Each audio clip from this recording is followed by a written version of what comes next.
Hi hello അസ്സാം വലൈക്കും welcome to my channel. നമുക്ക് ഇന്നിവിടെ റെസ്റ്റോറൻറ്റ് സ്റ്റൈലിൽ എങ്ങനെ ഉള്ളിവട ഉണ്ടാക്കാൻ നോക്കാം. അതിനാവശ്യമായ സാധനങ്ങൾ 4 സവാള, 3 സ്പൂൺ കടലമാവ്, 2 സ്പൂൺ മൈദാമാവ്, 1/2 സ്പൂൺ മുളക് പൊടി, കുറച്ച് പെരുംജീരകം, ആവശ്യത്തിന് ഉപ്പ്. ഇതെല്ലാം കൂടി ചേർത്ത് നന്നായിട്ട് കൈകൊണ്ട് യോജിപ്പിക്കുക.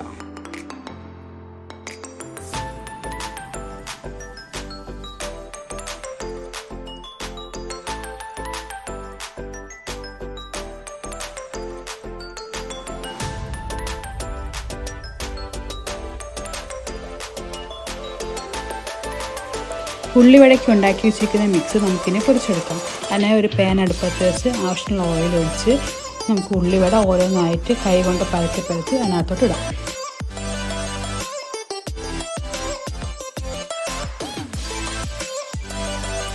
ഒരു സൈഡ് നന്നായിട്ട് മുരിഞ്ഞ് വരുമ്പോൾ നമുക്ക് ഇതൊന്ന് മറിച്ചിടാം. ഉള്ളിവട നന്നായിട്ട് മൂത്ത് വരുമ്പോൾ നമുക്കിത് എണ്ണയിൽ നിന്ന് കോരാം.